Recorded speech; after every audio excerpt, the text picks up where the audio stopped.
pour moi, ça serait mourir littérairement que de me dire, tiens, j'ai une forme de recette où je sais comment écrire un roman. À chaque fois que je commence un roman, j'ai l'impression d'être totalement un puceau littéraire.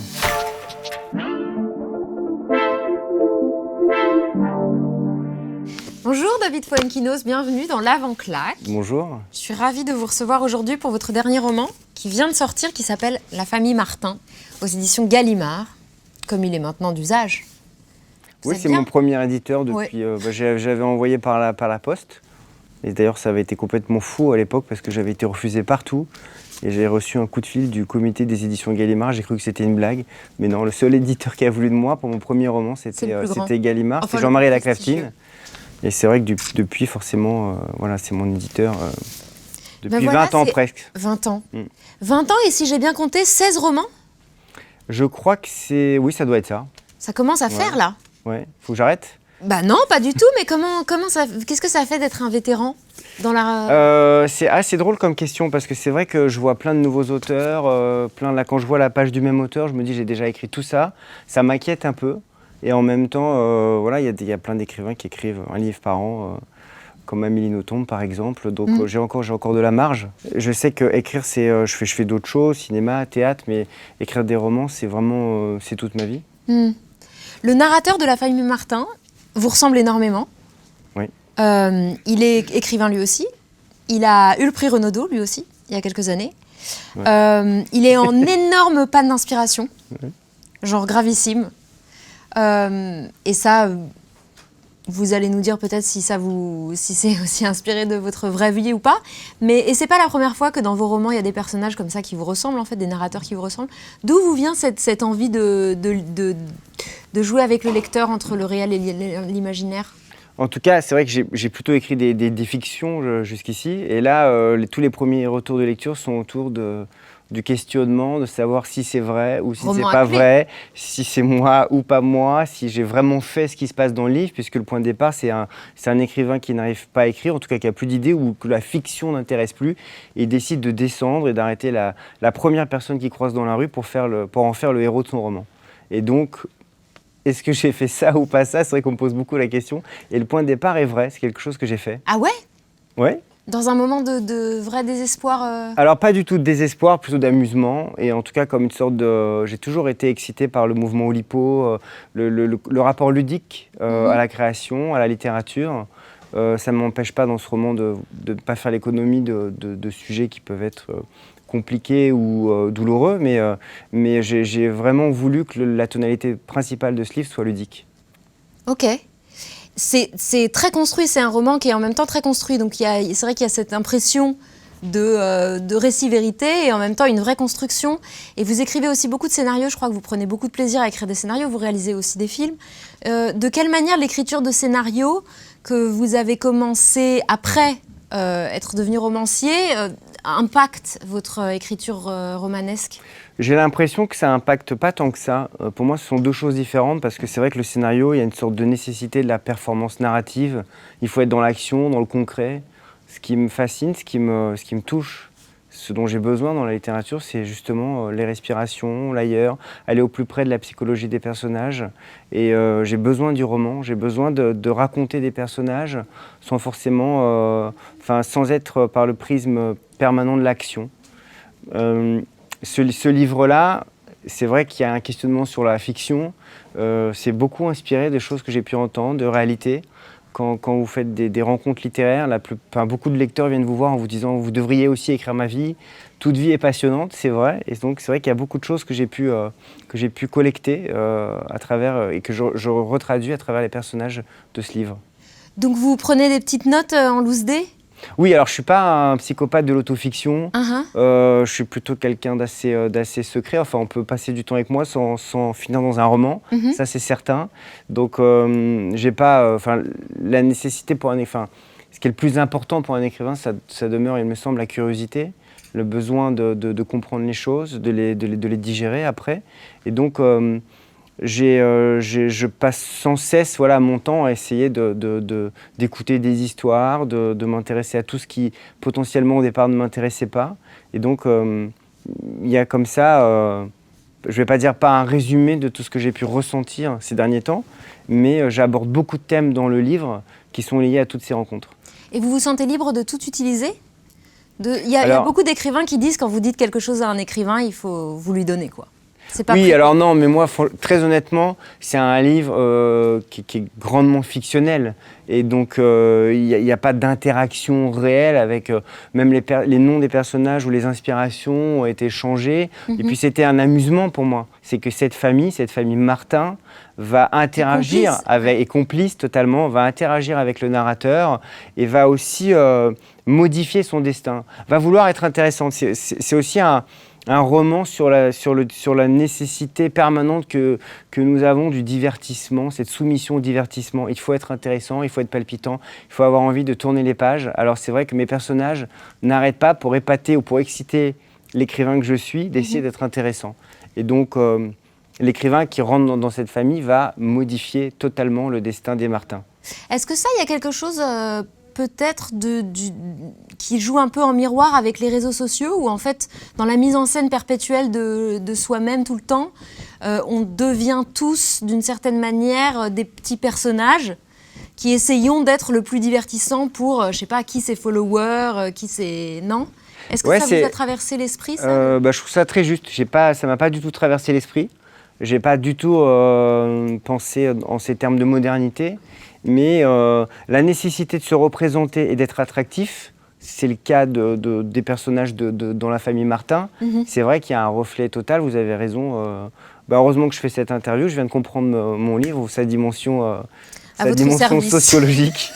mais en tout cas, c'est évident que d'abord toute famille a des secrets, a des non-dits, a des failles, et c'est vrai que l'intrusion comme ça de ce personnage extérieur va permettre de les révéler, va modifier les choses. Il va aussi interagir dans le couple entre Patrick et Valérie Martin, qui est ensemble depuis 25 ans, entre qui il ne se passe plus grand-chose. Donc finalement, l'écrivain, en entrant dans cette famille, va devenir une sorte de révélateur. Est-ce que vous pouvez développer pour nous votre théorie que j'adore de l'adolescent comme has-been ? Ah oui, oui, souvent... Ça, vraiment, franchement, ça, pour moi, c'est du génie. Ça me fait plaisir. Alors, l'adolescent comme has-been, c'est vrai qu'on a toujours le sentiment que quand on a 15-16 ans, on est tourné vers l'avenir. C'est le terrain de la promesse, de l'angoisse, forcément, aussi.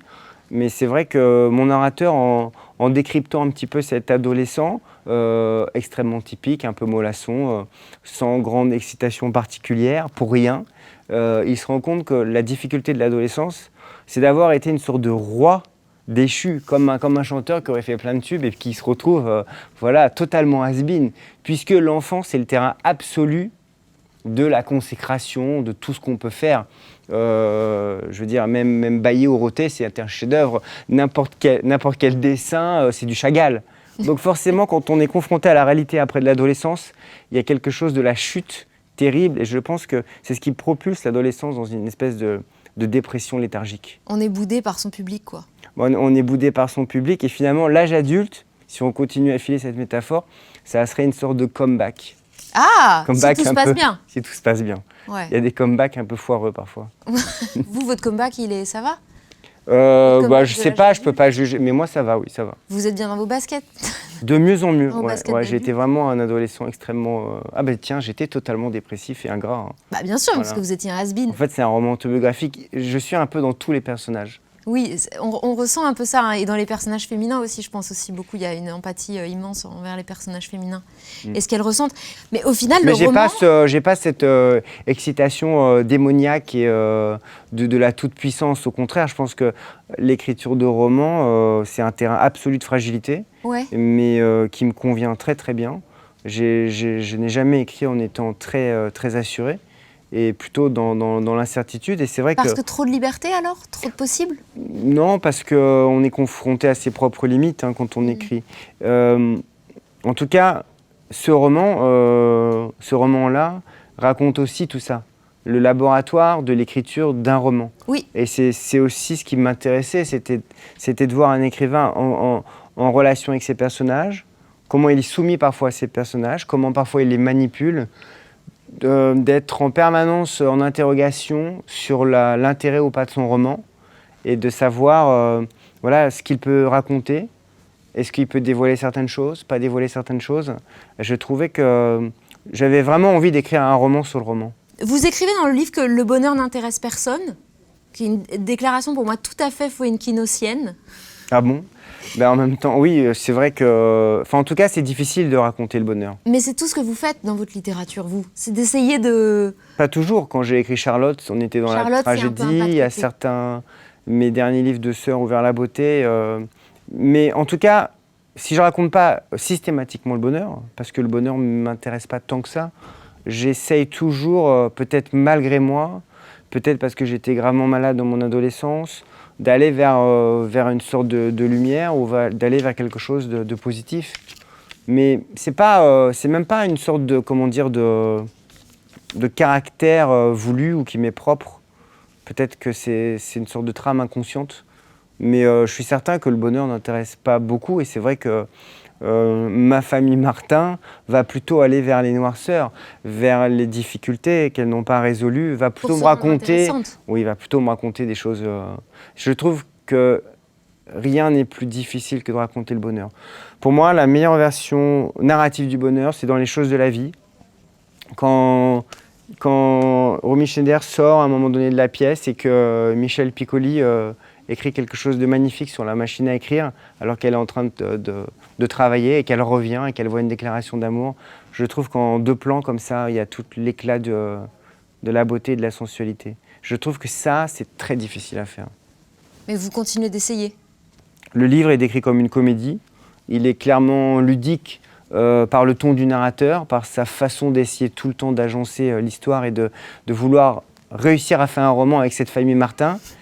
Mais tout ce que raconte la famille Martin, que ce soit la brouille entre les 2 sœurs, les difficultés professionnelles du père, la tragédie du premier amour pour la grand-mère et son désir de retrouver ou de comprendre ce drame du passé, l'adolescence, la jeune fille qui ne sait pas comment se comporter par rapport au premier amour, je le traite totalement au premier degré et avec une forme de gravité. Pour moi, c'est toujours un renouvellement. Par exemple, j'ai jamais essayé de refaire ce que j'avais déjà fait. J'ai eu la chance au 8e roman d'avoir un grand succès avec La Délicatesse, mais j'ai pas écrit La Délicatesse 2 ou La Délicatesse 3 après. Je suis parti vers d'autres livres. Il y a eu Charlotte, qui était un livre douloureux sur Charlotte Salomon. Puis je suis retourné vers un livre plus ludique comme Le Mystère Henri Pic. J'essaye toujours, mes 2 derniers livres étaient plutôt graves et sombres. J'essaye toujours d'associer l'écriture à une forme de réinvention, d'aller explorer des choses que j'ai pas déjà explorées. Donc pour moi, ça serait mourir littérairement que de me dire tiens, j'ai une forme de recette où je sais comment écrire un roman. À chaque fois que je commence un roman, j'ai l'impression d'être totalement un puceau littéraire. Justement, le personnage du roman, à partir du moment où il décide d'écrire le roman, il s'astreint à une discipline de fer. Il coupe toute relation avec son entourage, il se lève le matin en pensant qu'à ça. Est-ce que vous, c'est inspiré de vous, pour le coup? Vous êtes aussi radical dans vos rituels de travail? Disons, en partie, oui. C'est-à-dire que je trouve que l'écriture, c'est quand on est hanté par un roman, quand un roman décide de rentrer dans votre cerveau et qu'il ne va pas vous quitter, donc ça sera votre prochain roman, quoi qu'il arrive. Cette obsession de chaque seconde fait qu'il y a une partie de votre vie qui est totalement parasitée et hantée par cette création. Contrairement à mon personnage, je ne mets pas toute ma vie de côté à ce point-là. Mais c'était une façon de ne pas raconter cette vie de côté en estimant qu'elle n'existait plus à ce moment-là. Bien essayé. Oui. Et c'est l'appel donc du roman, vous dites, quand il rentre en vous, vous le laissez rentrer en vous. Vous l'invitez et vous le laissez s'installer, prendre sa petite place. Moi, j'ai le sentiment de n'avoir jamais rien décidé. Un roman, quand il décide d'être vivable, ou en tout cas qu'il naît à votre esprit, à partir de ce moment-là, sa position est totalitaire. Moi, j'ai vraiment le sentiment qu'un roman même s'écrit quand on ne l'écrit pas. Il s'écrit en souterrain, en inconscience, la nuit. À partir du moment où j'ai une idée de roman qui me paraît être celle de mon prochain livre, la seule vérité, c'est la vérité de l'obsession. C'est-à-dire qu'il faut que le lien que j'entretiens avec ce roman ne s'arrête jamais. Et c'était le cas pour ce roman-là. À partir du moment où j'ai eu l'idée et que j'ai testé cette idée de descendre dans la rue et d'arrêter la première personne que je pouvais rencontrer, de l'interroger et de voir si c'était le départ d'un roman, j'étais comme un fou avec cette idée. Bon, merci beaucoup David Fuenquinos. Merci dernier Clémentine. roman, La famille Martin, le 16e, donc le roman de la fin de l'adolescence, quoi, 16 ans. Ouais, 16. c'est ça, on n'a qu'à dire ça. Sweet Ouais. 16. Voilà, très bien, ça me va très bien. Je vais mettre ça comme bandeau. Ça s'appelle La famille Martin et c'est aux éditions Gallimard. C'est l'heure du claqué. Paris claque. Les imprévus claquent. Claque. Claque. Claque. Claque. Ah ben, ça dépend quoi, mais ça dépend à quoi tu fais allusion. Donc je vais dire claquer. Claque. Claque. Claque. Super claque. Donc j'ai été tout le temps claque. Complètement fidèle à ta réputation de l'écrivain sympa.